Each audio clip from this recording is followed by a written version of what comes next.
And when we look at any real social change, have any of you been to a lecture where somebody stood up and smoked while giving a lecture? Can you imagine that?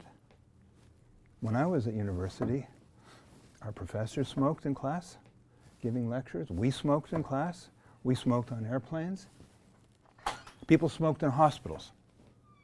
A social transformation, massive, non-linear, not because somebody clever had a program or an innovation and that innovation produced all the effects. It's not cause and effect. Non-linear dynamics, how the world works, very interesting. I think that's a philosophical inquiry. But I just want to say this. Cecil was a broken man when he left school, and he spent a good 30 years of his life living on the streets in Vancouver and up and down the coast of British Columbia, a drunk, a derelict, just the kind of people that we see, you know, with too often in Canada, but you know, broken and traumatized by everything that happened to him and his people. And he became a derelict. 30 years in and out of jail. Then somehow he felt a calling to go back to the place of his birth. This remote, I've been up there many times with Cecil. It is hard to get to. It is very remote. And he got himself back to the shores of the Kitlope River where he was born, and he sat there for probably weeks. A drunk. And he could feel his grandmother, who he knew was dead, he could feel her communicating with him. And what he said that he heard her saying to her was, Wahed, who are you? Who are you really? Why are you here? What are you for? Until those questions and the sort of penetrating wisdom of his grandmother's voice cut through all of his alcoholic haze, all of his anger, all of the ways that he'd been broken, until those ideas went so deep that somehow he found the courage to stop drinking, return to the community, his community, which is now Kitimat. And he became the greatest leader of social change that I've ever seen, and ended up saving that Kitlope River from logging. It turns out to be the largest intact coastal temperate rainforest in the world. But every time I'm with Cecil, and every time I see Cecil and he's with young people, he says, you must always ask yourself this question. Who are you? Who are you really? Why are you here? What are you for? Can there be more philosophical questions than those? Those questions which liberated Cecil from his anguish and gave him not only moral clarity, but moral courage to do what he had to do, to defy an entire community that was also alcoholic and had lost any sense of its agency and its own destiny, to defy all of the political and economic forces that sought to convert that land into something that it wasn't. He had moral courage, and this is the second point that I want to make. We can talk about innovation all we want. Without moral courage, which I think can only come from moral clarity, without the courage to try to do something real, there is no real social change. There's no amount of cleverness in the world that can supplant what real moral courage is. And I'd say moral courage is in very short supply. There is a lot of, you know, at universities we talk a lot about critical thinking, as though that's a good thing, and maybe some of it is, but I think that mostly that's criticism thinking, not critical thinking. It allows us to criticize others, other forms of power, to say this is bad, that makes us feel morally superior. Beware of that intoxication of righteous indignation and self-righteousness. Beware of it. It fills our blood like heroin. We love the feeling of it, to feel better, smarter, more morally right, more politically correct than everybody else. We love to put down patriarchies and corporations and blah, whatever we want to demonize, we love to do that. And it gives us a thrill. But be very careful not to think that criticism of existing forms of power is the same as the moral courage to create something new. The few real leaders that I have seen of change, the few great ones, are prepared to sacrifice themselves. They are prepared to put themselves out and say, I am not going to repeat all of the homilies that my tribe uses. I am prepared to say something that I believe to be true, even if I risk excommunication from my own tribe. Okay. Third, when I started that work in what became the field of social innovation at DuPont, strange place for me to be. This is a material science company, chemical engineers in Mississauga. I'm a downtown Toronto boy working, sort of bohemian, artistic, social change, liberal left politics, and now I'm with a bunch of MBAs and engineers in Mississauga. I became absolutely fascinated by that culture. I became fascinated because this is a 200-year-old culture that has broken through over and over and over again.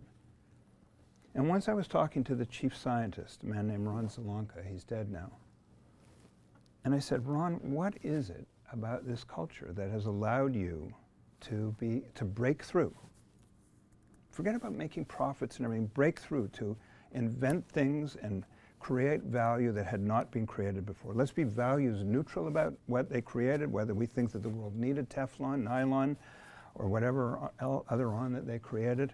I have very mixed feelings about that, but I am absolutely fascinated by cultures that can achieve breakthrough. Not once, not a hack, 200 years of breaking through. I said, Ron, what is it? And he thought, and he wasn't quoting any corporate literature. And he said, Rick, we're prepared to invest heavily in the clarification of high purpose.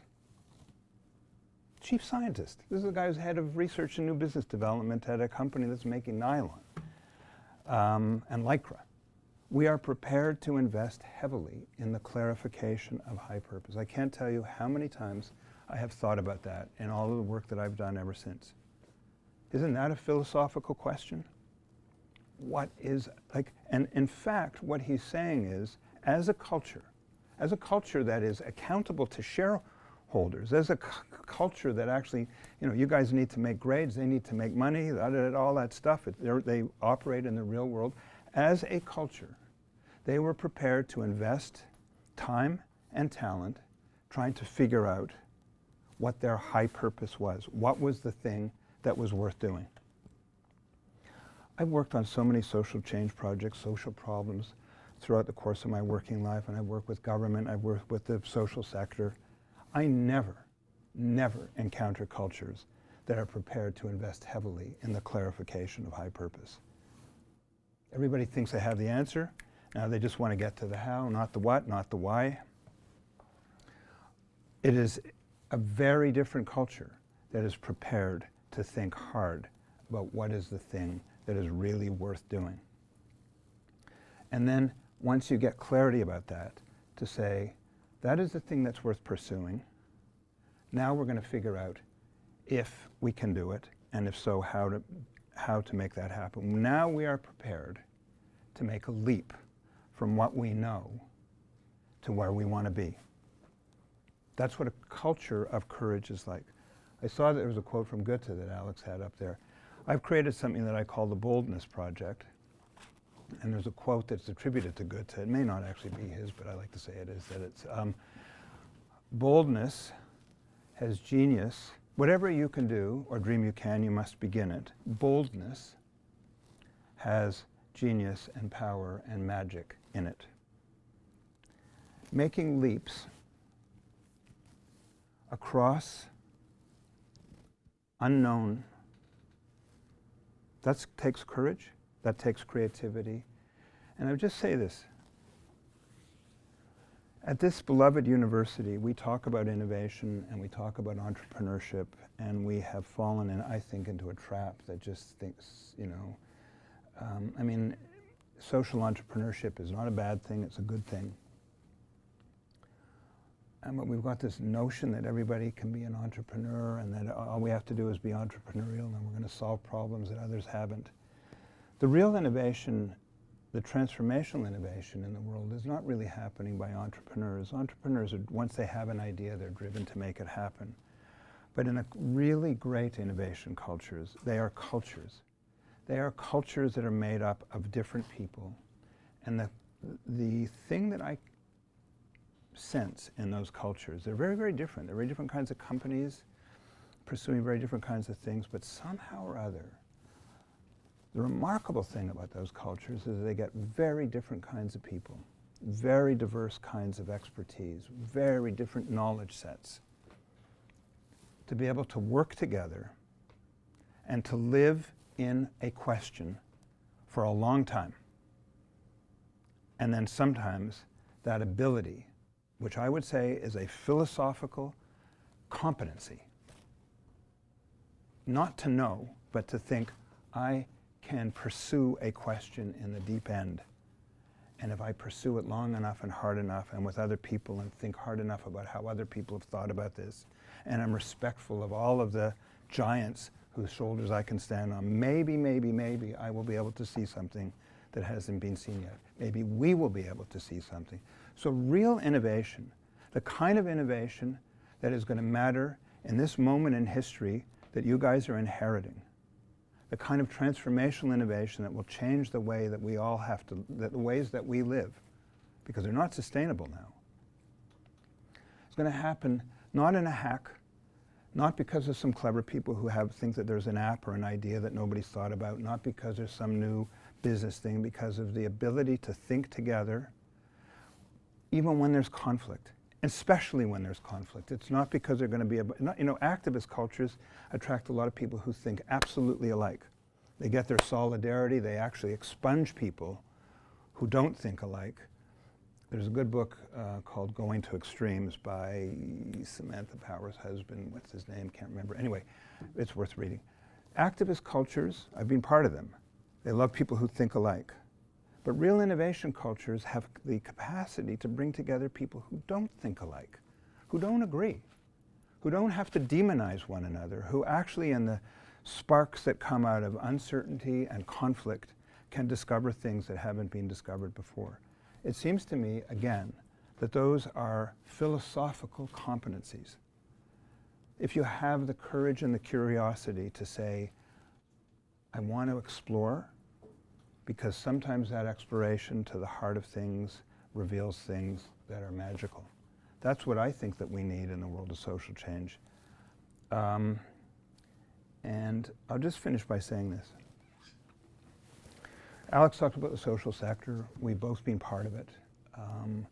There are aspects of the culture of the social sector that are very self-justifying. And also, people in the social sector, there are narratives. We are doing the good work. So I would actually make a distinction between the do-good sector, the people who think that they are doing, all of the social organizations doing good, and the change sector. Most of the do-good sector are actually service providers. The fact is, ladies and gentlemen, that we are living in what I would call the nice age. I don't know what it is in Canada or the United States, but in Europe since the 60s, about 20 to 25%, if I've got the numbers right, of OECD countries' GDP goes to social programs. Social and environmental programs, issues, challenges, and problems consume a very sizable part of our economy. And social problems eventually create ecosystems of government policies, sometimes programs, sometimes government departments, philanthropies, money flows, organizations, experts, consultants. As soon as there's an issue, you will see a metastasizing of organizations around it. And then those organizations, whatever their good intentions, fight for their own survival. They fight for that survival, not only trying to get money, but always pursuing identity affirmation. Aren't we good? Aren't we good? And what the 21st century will I think, show us is that just as we have to think about decolonizing the world that the West colonized, we actually have to think about decolonizing many of our social programs. There are, and it is very complicated, because sometimes who you're really working against are the people who are in your own tribe.